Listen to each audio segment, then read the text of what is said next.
Hi, everybody. This is Aaron Davinsky coming to you today from the holy city of Jerusalem. For those of you who just found out or who may not know, I retired from Kuchel Chesed, from Breast of Israel. I'm 68 years old. I want to spend my life learning, and it's time for me to start doing that. And so spending some time with my Rebbitzin. So this is what I'm going to do. So let me ask you a question. What is wrong with this world? It's a question I hear all the time from all walks of life, from all kinds of different people. What is wrong with this world? It's a good question, but it's the wrong question. When you ask what's wrong, you're talking about the fact that something needs to be taken down, something needs to be destroyed, something needs to be changed. And you know something? It's entirely possible that you're right about this, that there are things like that have to be done. But that cannot be where you start, because it puts you in a position where you've changed something, but you don't know exactly what you have to replace it. So let's try something different. Let's try from a more positive look at this, and let's say, what's right with this world? I know, sometimes it's hard to find things. But there are things. There are things that are definitely right with this world. And this is what we need to know. We need to know what these things are so we can build on them, so we can improve them, so we can make this world the world Hashem designed it to be. You know, this week's Parsha, for example, gives us a different type of view of life. It starts off talking about, can you believe it? Shabbat. Again, Shabbat. Shabbat, Shabbat, Shabbat, Shabbat, Shabbat. Rules, do this, don't do this, don't do that, don't do this, do that. Shabbat, Shabbat, Shabbat, Shabbat, Shabbat. Okay, why do I say this? I'll tell you why. The rules are important. They give us what we need to know, how we need to live our lives. For example, on a generic basis, without having anything to do with Torah. And rules. You've got to get up in the morning.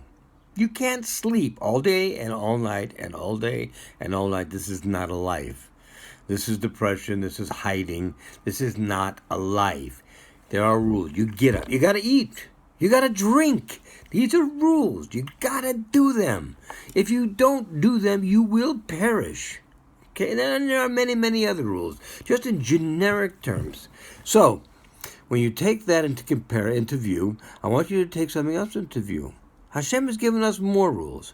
Again, they are not designed to make our lives miserable.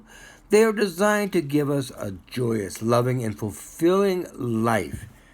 And that's why He gave them to us, because these will help us. The same as eating, drinking, waking up helps us in just a normal life. These help us to live the kind of life that we're supposed to live. Okay? So, these are important. But let's look at something else. Why does Shabbat come up so much? Shabbat, Shabbat, Shabbat, Shabbat, Shabbat. And this week again, Shabbat, only not for us.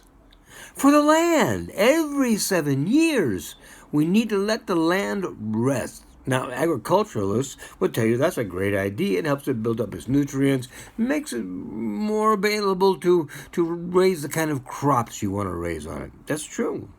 But the Torah is not a book on agriculture. It's a book about changing us, the way we live, bring us closer to Hashem, live us a joy and fulfilling life that brings us closer to our Creator, to our Father in heaven. And so, what does all this talk about Shabbat have to do with everything? Well, let's take a look at it. What is Shabbat? Shabbat is a day of self-reflection. It's a day of reflection. It's a day of looking at the world we live in and saying, it's great. How do we live all week without Shabbat? Shabbat is so great. I know people who say a world without Shabbat is not much of a world at all, because it gives us that time to reflect, to enjoy our family, to enjoy our friends, to enjoy our learning, to enjoy.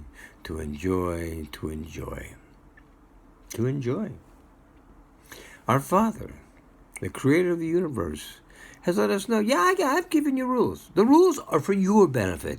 They're not for me. They're for you. I'm holy. I want you to be holy. So here's what you need to do. You need to follow the rules that I've given you, and if you do that, you'll have a joyous, loving, and fulfilling life. However, I want you to know that life is not just about rules and following them. It's about more than that. It's about enjoying your life. A life of enjoyment, a life of fulfillment. They go hand in glove. They're both important, and they are both there to give us what we need as human beings. How do I know this? Well, once again, we've talked about this before. We are made B'Tselem Elohim, in the image of God. What does he look like? Don't even say, don't even answer, because we're not allowed even to speculate what a physical appearance may or may not look like. So therefore, we have to figure that what that means is he created us in his image in the midot we have. If we love our children, he loves his, because he loves his children.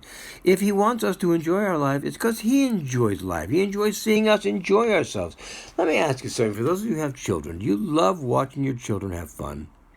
Do you love it? Isn't it great? They laugh, they play. They're little. They don't even think about tomorrow, because until they're 12 or 13, there's no need for them to. They have today. They have the moment, and they live in that moment, and that moment is important to them. And if you don't think so, try to change that moment from what they want to what you want, and you'll see a significant amount of dissatisfaction from your child. Okay? And that's not what you want. You want happiness from your child. So what you do is you want to do things that will make them happy. Makes sense. You're the parent. Well, it equally makes as much sense that Hashem wants to do things to make his children happy. And he has 7.5 billion of them, so there's a lot of children he wants to make happy. Sometimes it's very hard to make some happy without making some unhappy. If you've ever watched children play, particularly small children, as they are grappling over a toy or an object they want to play with, the one who wins is very happy and smiling. The one who doesn't usually is crying or yelling or screaming or doing something to show their intense dissatisfaction with the outcome of the grappling of the object. Okay? So, we have to understand we're not children. However, a lot of the things that children have are ingrained in us. But we can't act like children. Children can do this. To the age of 12 or 13, there's no Yetzer Tov. There's a Yetzer Hara, which basically says, I want, gimme, I'll take. When we get to an older age, we have to change the way we look at our lives, because our lives can no longer live like that. We must look beyond the moment, the satisfaction of the moment. What goes on, it makes us happy for the next 2 minutes, 5 minutes, 10 minutes, because we need to look at how will that affect us over the next 2 weeks, 2 months, 2 years, 20 years. How will that affect us? We need to look at that. That's what makes us adults as opposed to children.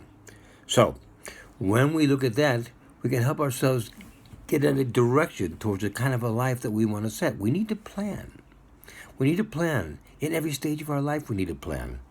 When we're younger, we need to plan for school and our education. As we get older, we need to plan for our career and where it's going to take us. As we get beyond that, to retirement years, and I'm probably going to write a book about this, called No Hurries, No Worries, No Stress, No Mess. It's because a lot of people go into retirement and have planned very well for their finances, but they haven't planned for anything else.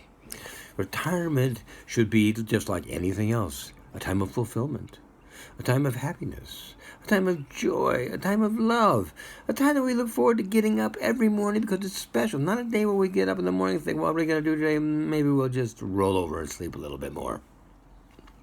We're not here to sleep a little bit more. We're here to live a joyous, fulfilling life, a life that brings us closer to Hashem, a life of joy, a life of joy, a life of joy. This is what our Creator wants for us. Let's make Him happy, like our kids make us happy when we see them full of joy. Let's do the things we need to do to keep our lives joyous. Let's do what we need to do in celebrating Shabbat, whether it's Shabbat for the land or Shabbat for ourselves. It's designed to make us happy and bring us closer to Hashem. I'm going to be posting these every week, my friends, even though I'm not at the yeshiva anymore. I'll be posting them on my Facebook page, which is Aharon Dubinsky. I'm going to be posting them again also on YouTube. So feel free to watch. Let me know any comments you might have. And for those of you who I was counseling before, or for those of you who may want counseling, or may know but somebody who needs counseling, I retired from the yeshiva. I did not retire from life. So I'm still doing some counseling. I'm also going to be doing some trips to America for shiurim. So if you have a group that you think would appreciate hearing a little bit more about fulfillment in their lives, a little bit more about the life at Breslev, a little bit more about the life working for Rav Shalom and Rabbi Lezer Brody, whom I worked for 8 years as Rav Brody's gabbai, let me know. Contact me and we'll take it from there. And if there's a way of doing it, we'll make it happen. Be well, my friends. Shavua Tov. All the best. God bless.